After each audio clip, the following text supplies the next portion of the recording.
ಅವನಿಗೆ ಯಾಗ ಅಂದರೆ ತುಂಬ ಇಷ್ಟ.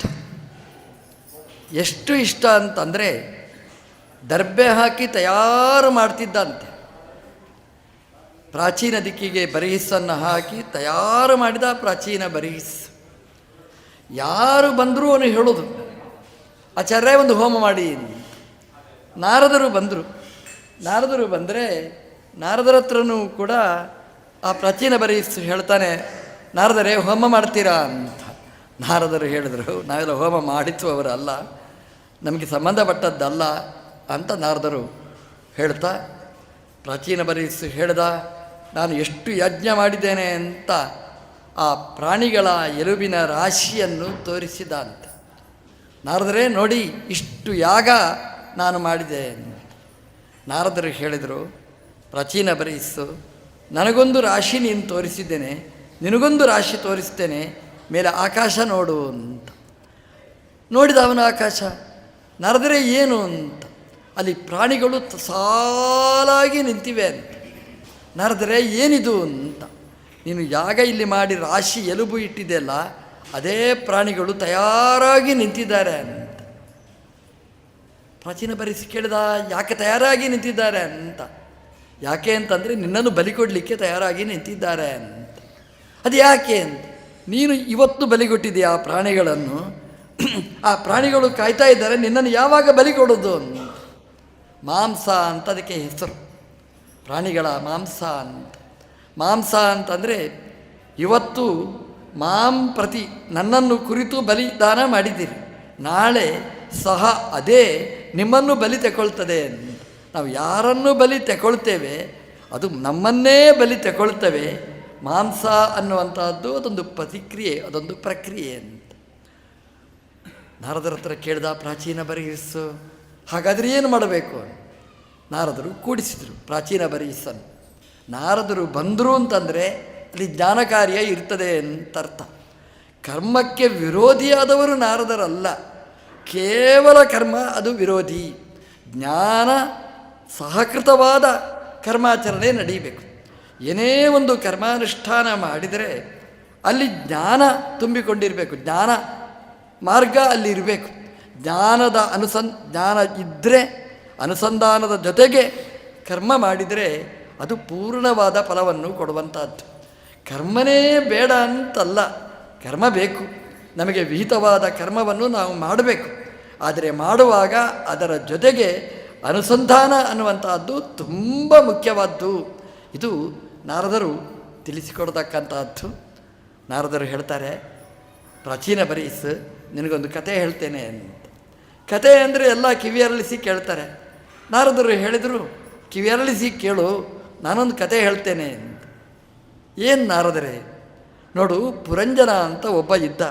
ಪುರಂಜನೋ ನಾಮ ಆಸೀತ್ ರಾಜನ್ ಬೃಹಸ್ರವಾಹ. ಒಬ್ಬ ಪುರಂಜನ ಅಂತ ಒಬ್ಬ ರಾಜ ಇದ್ದ ಅಂತ.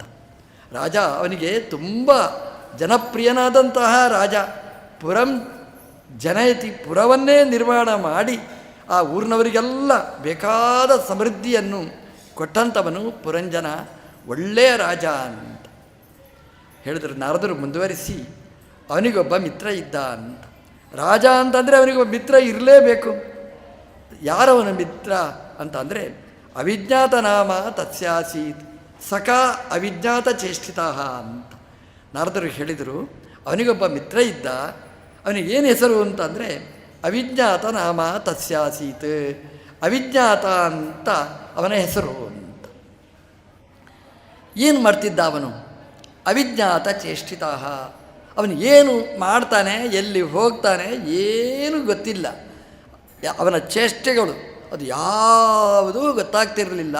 ಅಂತಹ ಅವಿಜ್ಞಾತ ಅನ್ನುವ ಒಬ್ಬ ರಾಜ ಇದ್ದ ಅಂತ. ನಮಗೆ ಆಶ್ಚರ್ಯ ಅನ್ನಿಸ್ತದೆ.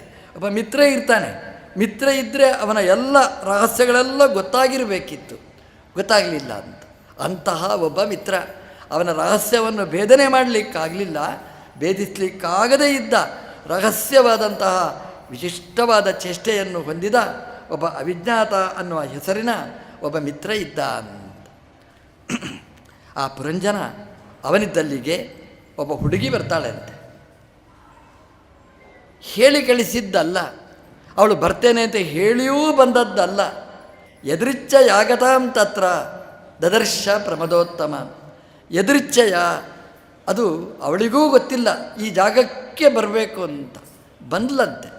ಪ್ರಮದೋತ್ತಮ, ಪ್ರಮದೆ ಅಷ್ಟೇ ಅಲ್ಲ, ಉತ್ತಮಳಾದಂತಹ ಪ್ರಮದೆ ಪುರಂಜನ ಇದ್ದಲ್ಲಿಗೆ ಬರ್ತಾಳೆ. ಬರುವಾಗ ಒಂಟಿಯಾಗಿ ಬರಲಿಲ್ಲ. ಆಯಾಂತೀಂ ದಶಭಿರ್ಭೃತ್ಯೈಹಿ, 10 ಜನ ಸೇವಕರ ಜೊತೆಗೆ ಬರ್ತಾಳೆ.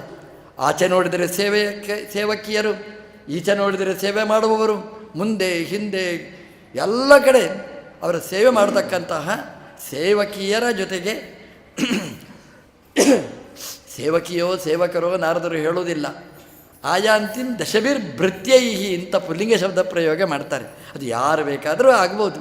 ಅಂತ 10 ಜನ ಸೇವೆ ಮಾಡಲಿಕ್ಕೆ ತಯಾರಾದಂತಹ ಭೃತ್ಯರಿಂದ ಕೂಡಿಕೊಂಡು ಆ ಪ್ರಮದೋತ್ತಮೆ ಪುರಂಜನನ ಹತ್ರ ಬರ್ತಾಳೆ ಅಂತ. ಒಬ್ಬೊಬ್ಬರಿಗೆ ಸಹಾಯ ಮಾಡಲಿಕ್ಕೆ ಮತ್ತೆ 100 ಜನ ಅಂತೆ. ಎದೃಚ್ಛೆಯಾಗತಾಂ ತತ್ರ, ಅವಳ ಇಚ್ಛೆ ಪ್ರಕಾರನೂ ಬಂದದ್ದಲ್ಲ, ಎದೃಚ್ಛೆಯಿಂದ ಆಗಿ ಅವಳು ಬರ್ತಾಳೆ. ನಾವೆಲ್ಲ ಹೇಳೋದುಂಟು ಎದೃಚ್ಛೆಯಿಂದ ಬಂದದ್ದು ಅಂತ. ಎದೃಚ್ಛೆ ಅಂತಂದರೆ ಏನು ಅಂತಂದರೆ ನಮ್ಮ ಹಿರಿಯರು ಅದಕ್ಕೆ ವ್ಯಾಖ್ಯಾನ ಮಾಡಿದ್ದಾರೆ. ಎದೃಚ್ಛಾತು ಹರೀಚ್ಛಾ ಸ್ಯಾತ್. ಎದೃಚ್ಛೆ ಅಂತಂದರೆ ಭಗವಂತನ ಇಚ್ಛೆ ಅಂತ ಅರ್ಥ. ಭಗವಂತನ ಇಚ್ಛೆಯ ಪ್ರಕಾರ ಆ ಪ್ರಮದೋತ್ತಮೆ ಪುರಂಜನ ಇದ್ದಲ್ಲಿಗೆ ಬರುವಂಥದ್ದು. ಯತ್ ಅಂತಂದರೆ ಭಗವಂತನ ಹೆಸರು. ಯತ್ತತ್ ಪದಮನುತ್ತಮಂ, ಯತ್ ತತ್ ಪದಂ ಅನುತ್ತಮಂ, ಇದೆಲ್ಲ ಭಗವಂತನ 1000 ನಾಮಗಳಲ್ಲಿ ಒಂದು. ಋಚ್ಛಾತು ಇಚ್ಛಾ, ಎದೃಚ್ಛಾ ಅಂತಂದರೆ ಭಗವಂತನ ಸಂಕಲ್ಪಕ್ಕೆ ಅನುಗುಣವಾಗಿ ಆ ಪ್ರಮದೋತ್ತಮೆ ಬರ್ತಾಳೆ. ಅದು ಆಯಾಂತೀಂ ದಶಭಿರ್ಭೃತ್ಯೈಹಿ ಏಕೈಕ ಶತನಾಯಕೈ, ಒಬ್ಬೊಬ್ಬರಿಗೆ ಅವ್ರು ಮತ್ತೆ ಸಹಾಯ ಮಾಡಲಿಕ್ಕೆ 100 ಜನ. ಅವಳ ಜೊತೆಗೆ ಸೇವಕರು ಅಷ್ಟೇ ಅಲ್ಲ, ಒಂದು ಹಾವು ಬರ್ತಿತ್ತಂತೆ, ಸರ್ಪ ಬರ್ತಿತ್ತಂತೆ. ಸರ್ಪನೂ ಅವನ ಜೊತೆಗೆ ಇತ್ತು. ನಿನ್ನ ಮೋಹನಾಚಾರ್ಯ ಹೇಳ್ತಾರೆ, ಆದಿಯಲ್ಲಿ ಸರ್ಪ, ಕೊನೆಗೊಂದು ಸರ್ಪ, ಮಧ್ಯದಲ್ಲಿ ಒಂದು ಸರ್ಪ ಇರಲಿ ಅಂತ. ಎದೃಚ್ಛಯಾಗತ ತತ್ರ ಪಂಚಶೀರ್ಷ ಅಹಿನಾ ಗುಪ್ತ, ಅಲ್ಲೊಂದು ಹಾವು ಬಂತಿತ್ತಂತೆ. ಅವಳೊಟ್ಟಿಗೆ ಒಂದು ಹಾವು ಬಂತಂತೆ. ಅದು ಹಾವು ಸಾಮಾನ್ಯ ಹಾವು ಅಲ್ಲ, ಪಂಚಶೀರ್ಷ ಅಹಿನಾ ಗುಪ್ತ, 5 ಹೆಡೆಯ ಸರ್ಪ, ಬುಸುಗುಟ್ಟುವ ಸರ್ಪ. ಯಾವಾಗ ಸರ್ಪ, ನಿನ್ನೆ ಹೇಳಿದ್ರು ಅವರು, ಸರ್ಪ ಇದೆ ಅಂತಂದರೆ ಅಲ್ಲಿ ದುಡ್ಡಿದೆ, ಕಾಸಿದೆ ಅಂತ ಅರ್ಥ ಅಂತ. ಪಂಚಶೀರ್ಷ ಅಹಿನಾ ಗುಪ್ತ, 5 ಹೆಡೆಯ ಸರ್ಪದಿಂದ ಸುರಕ್ಷಿತಳಾಗಿ ಬರ್ತಾಳೆ ಅಂತ. ಸರ್ಪ ಇದ್ದರೆ ಯಾರೂ ಹತ್ತಿರ ಬರೋಲ್ಲ. ಹಾಗಾಗಿ ಆ ಪ್ರಮದೋತ್ತಮೆಯನ್ನು ಮುಟ್ಲಿಕ್ಕೇ ಸಾಧ್ಯ ಇಲ್ಲ. ಯಾಕೆಂದರೆ ಮುಟ್ಲಿಕ್ಕೆ ಬಂದರೆ ಬುಸ್ ಅಂತ ಹೇಳುತ್ತೆ, ಎಲ್ಲ ಓಡಿ ಹೋಗಲೇಬೇಕು. ಸುರಕ್ಷಿತಳಾಗಿದ್ದಾಳೆ. ಅಂತಹ ಹೆಣ್ಮಗಳು ಅಲ್ಲಿಗೆ ಬಂದರೆ ಆ ಪುರಂಜನ ಅವಳನ್ನು ಸ್ವೀಕಾರ ಮಾಡ್ತಾನೆ, ಅವಳ ಜೊತೆಗೆ ಜೀವನ ನಡೆಸ್ತಾನೆ, ಆರಾಮವಾಗಿರ್ತಾನೆ. ದೊಡ್ಡ ಕಥೆ ಇದು, ಭಾಗವತದಲ್ಲಿ ಸಂಕ್ಷಿಪ್ತವಾದ ಕಥೆ ಇದು. ಆ ಕೊನೆಗೆ ಆ ಪುರಂಜನ ಯುದ್ಧಕ್ಕೆ ಬಂದ ಸೈನಿಕರ ಜೊತೆಗೆ ಯುದ್ಧ ಮಾಡಿದ. ಎಷ್ಟು ಜನ ಅಂತಂದರೆ 72,000 ಜನ ಯುದ್ಧಕ್ಕೆ ಬಂದಿದ್ದಾರಂತೆ. 36,000 ಜನ ಹೆಣ್ಮಕ್ಕಳು ಅದರಲ್ಲಿದ್ದರಂತೆ. 36,000 ಗಂಡಸರು, 36,000 ಹೆಣ್ಮಕ್ಕಳು. ಯುದ್ಧಕ್ಕೆ ಗಂಡಸರೇನು, ನಾವು ಸರಿಸಮಾನ ಅಂತ ಹೆಣ್ಮಕ್ಕಳು ಬಂದಿದ್ದರಂತೆ. ಅವರು ಯುದ್ಧದಲ್ಲಿ ಭಾಗವಹಿಸಿದರು. ಪುರಂಜನ ಗಂಡಸರ ಜೊತೆಗೆ ಯುದ್ಧ ಮಾಡಿದ, ಹೆಣ್ಮಕ್ಕಳ ಜೊತೆಗೆ ಯುದ್ಧ ಮಾಡಿದ. 72,000 ಜನ ಅವರ ಜೊತೆಗೆ ಯುದ್ಧ ಮಾಡಿ ಕೊನೆಗೆ ಪುರಂಜನ ಸತ್ತ. ಪ್ರಾಚೀನ ಬರೆಸಿ ಕೇಳಿದ, ಏನು ಕತೆ ನಾರಾದರೆ, ನನಗೇನು ಅರ್ಥ ಆಗಲಿಲ್ಲ. ಒಂದು ಪುರಂಜನ ಅಂತ ಹೇಳಿದಿರಿ, ಒಬ್ಬ ಹೆಣ್ಮಗಳು ಬಂದಳು ಅಂತ ಹೇಳಿದಿರಿ, ಸೈನಿಕರು ಯುದ್ಧಕ್ಕೆ ಬಂದರು ಅಂತ ಹೇಳಿದಿರಿ, ಸತ್ಯವದ ಅಂತ ಹೇಳಿದಿರಿ. ನಾರದರು ಹೇಳಿದರು, ಪುರಂಜನ ಅಂದರೆ ಬೇರೆ ಯಾರಲ್ಲ, ನೀನೇ ಅಂತ. ನಾರದರೆ ನಾನು ಸಾಯ್ತೇನಾ? ಅಷ್ಟು ಬೇಗ ಸಾಯೋಲ್ಲ, ನೋಡು ಕತೆ ಕೇಳು ಅಂತ ಹೇಳಿದರು. ಪುರಂಜನ ಅಂತಂದರೆ ನಾವೇ ಪುರಂಜನರಂತೆ. ಇದೊಂದು ಅಧ್ಯಾತ್ಮದ ಅರ್ಥ. ಭಾಗವತವೇ ಈ ಒಗಟನ್ನು ಬಿಡಿಸ್ತದೆ. ಪುರಂಜನ ಯಾರು ಅಂತಂದರೆ ನಾವು ನೀವೇ ಪುರಂಜನ ಅಂತಂದರೆ. ಅದು ಹೇಗ್ರಿ ನಾವು ಪುರಂಜನ ಅಂತಂದರೆ, ಪುರಂ ಜನಯಂತಿ ಇತಿ ಪುರಂಜನ, ಪುರವನ್ನು ನಿರ್ಮಾಣ ಮಾಡುವವರು. ನಾವು ಬಂದರೆ ಸುಮ್ಮನೆ ಇರ್ತೇವಾ? 30-40 ಸೈಡ್ ತಗೊಳ್ತೇವೆ, ಮನೆ ಕಟ್ಟಿಸ್ತೇವೆ, ಗೃಹ ಪ್ರವೇಶ ಮಾಡ್ತೇವೆ, ಇದ್ದವರನ್ನೆಲ್ಲ ಹೇಳಿ ಕಳಿಸ್ತೇವೆ ಅಲ್ವಾ? ಒಂದು ಪುರವನ್ನು ನಿರ್ಮಾಣ ಮಾಡುವವರು ನಾವು. ಒಂದು ಮನೆ ಬಂತು ಅಂದರೆ 100 ಮನೆ ಆಚೆ ಈಚೆ ಮತ್ತೆ ನಾವು ತರ್ತೇವೆ. ನಾವು ಪುರಂಜನ ಅಂತಂದರೆ ನಾವೇ. ಪುರ ಅಂತಂದರೆ ಈ ಮನೆ ಅಲ್ಲ, ಶರೀರ ಎಂಬಂತಹ ಪುರ. ಅದನ್ನು ನಿರ್ಮಾಣ ಮಾಡಿದವರು ನಾವೇ. ಪುರಂಜನ ಅಂತ ಈ ಶರೀರವನ್ನು ನಿರ್ಮಾಣ ಮಾಡಿದ ಈ ಜೀವ ಅವನೇ ಪುರಂಜನ ಅಂತ. ಅಲ್ರಿ, ನಾವೇನು ನಿರ್ಮಾಣ ಮಾಡಲಿಕ್ಕೆ ಸಮರ್ಥರು ಅಂತಂದರೆ ನಮ್ಮದೇ ಜನ್ಮಾಂತರದ ಅದೃಷ್ಟ. ದುರದೃಷ್ಟನೋ ಸದದೃಷ್ಟನೋ ಅದರದ್ದಾಗಿ ಈ ಶರೀರ ನಿರ್ಮಾಣ ಆಗ್ತದೆ ಅಂತ. ರೋಗ ಎಲ್ಲ ಬಂತು ಅಂತಂದರೆ ದುರದೃಷ್ಟ ಅಂತ ಅರ್ಥ. ಇಂತಹ ಕಾಶಿಯಲ್ಲಿ ವಾಸ ಮಾಡಲಿಕ್ಕೆ, ಆ ಪಂಚಗಂಗಾದಲ್ಲಿ ಸ್ನಾನ ಮಾಡಲಿಕ್ಕೆ ಯೋಗ ಬಂದಿದೆ ಅಂತಂದರೆ ಭಾರೀ ಪುಣ್ಯ ಮಾಡಿದ್ದೇವೆ ಅಂತ ಅರ್ಥ. ಹಾಗಾಗಿ ಅದೃಷ್ಟದಿಂದಾಗಿ ಇಂತಹ ಶರೀರ ದೇವರು ನಮಗೆ ಕರುಣಿಸಿದ್ದಾನೆ. ಪುರಂಜನ, ಈ ಪುರವನ್ನು ನಿರ್ಮಾಣ ಮಾಡಿದವರು ನಾವು ಅಂತ. ಈ ಪುರಂಜನ ಇವನಿಗೆ ಒಬ್ಬ ಮಿತ್ರ. ಯಾರು ಮಿತ್ರ? ಯಾರೂ ಮಿತ್ರರಾಗುವುದಿಲ್ಲ. ಯಾಕೆ ಅಂತಂದರೆ ಪರ್ಮನೆಂಟ್ ಮಿತ್ರ ಅಂತ ನಮಗೆ ಇರುವುದಿಲ್ಲ. ಇವತ್ತು ನಮಗೆ ಭಾರೀ ಮಿತ್ರರಿರ್ತಾರೆ, ನಾಳೆ ಜಗಳಾಡಿ ನಮ್ಮನ್ನು ಮುಗಿಸ್ತಾನೋ ಅವನು ಹೋಗ್ತಾನೋ ಅಂತೂ ಒಬ್ಬ ಮಿತ್ರ ಅಂತ ನಾವು ಹೇಳಲಿಕ್ಕಾಗೋಲ್ಲ. ಆದರೆ ಒಬ್ಬ ಮಿತ್ರ ನಮಗೆ ಯಾವತ್ತೂ ಇರ್ತಾನೆ ಅಂತ. ಯಾರದು ಅಂತಂದರೆ ಅದು ಅವಿಜ್ಞಾತ ನಾಮ. ಅವನ ಹೆಸರು ನಮಗೆ ಗೊತ್ತಿಲ್ಲ, ಏನು ಹೆಸರು ಅಂತಲೇ ಗೊತ್ತಿಲ್ಲ. ಅವನಿಗೆ ಹೆಸರೇ ಹಾಗೆ, ಅವಿಜ್ಞಾತ, ಗೊತ್ತಿಲ್ಲ ಅಂತ ಅವನ ಹೆಸರು. ಅವನ ಬಗ್ಗೆ ಏನೂ ಗೊತ್ತಿಲ್ಲ. ಸಾಮಾನ್ಯವಾಗಿ ಮಿತ್ರ ಅಂತ ಬಂದರೆ ಅವನ ಫೋನ್ ನಂಬರ್ ತಗೊಳ್ತೇವೆ, ಅವನ ಆಧಾರ್ ಕಾರ್ಡ್ ತಗೊಳ್ತೇವೆ, ಅವನದೆಲ್ಲ ಪರಿಚಯ ಕೇಳ್ತೇವೆ, ಅಡ್ರೆಸ್ ಕೇಳ್ತೇವೆ, ಎಲ್ಲ ಅಪ್ಪ ಎಷ್ಟು, ಅಪ್ಪ ಯಾರು, ಅಮ್ಮ ಯಾರು, ಅದನ್ನೆಲ್ಲ ನಾವು ಪರಿಚಯ ನಾವು ಕೇಳ್ತೇವೆ. ಅವಿಜ್ಞಾತ ನಾಮ, ಅವನ ಹೆಸರು ಹೆಸರೇ ಗೊತ್ತಿಲ್ಲ. ಮತ್ತು ಉಳಿದದ್ದೆಲ್ಲ ಏನು ಅಂದರೆ ಹೆಸರು ಗೊತ್ತಿಲ್ಲ ಅಂದರೆ ಗೊತ್ತಿಲ್ಲ ಅನ್ನೋದೇ ಅವನ ಹೆಸರು. ಅವಿಜ್ಞಾತ ನಾಮ ಅಂತ ಹೇಳ್ತಾರೆ. ದೇವರಿಗೆ ಏನು ಹೆಸರು ಅಂತಂದರೆ ಅವಿಜ್ಞಾತ ಅಂತ ದೇವರಿಗೆ ಹೆಸರಂತೆ. ಅದು ವಿಷ್ಣು ಸಹಸ್ರನಾಮದಲ್ಲಿದೆ. 1000 ನಾಮದಲ್ಲಿ ಒಂದು ಹೆಸರು ಅವಿಜ್ಞಾತ ಅಂತಂದರೆ ಅವನ ಬಗ್ಗೆ ಗೊತ್ತಿಲ್ವೋ, ಗೊತ್ತಿದೆ, ಗೊತ್ತಿದೆಯೋ, ಗೊತ್ತಿಲ್ಲ. ವಿಜ್ಞಾತ, ಜ್ಞಾತ ಹೌದು, ವಿಜ್ಞಾತ ಅಲ್ಲ. ಅವನ ಬಗ್ಗೆ ಪೂರ್ತಿಯಾಗಿ ತಿಳ್ಕೊಳ್ಳಿಕ್ಕೆ ಸಾಧ್ಯ ಇಲ್ಲ, ಅದಕ್ಕೆ ಅವಿಜ್ಞಾತ. ವಿಶೇಷೇಣ ಜ್ಞಾತೋ ನಭವತೀತಿ ಅವಿಜ್ಞಾತ.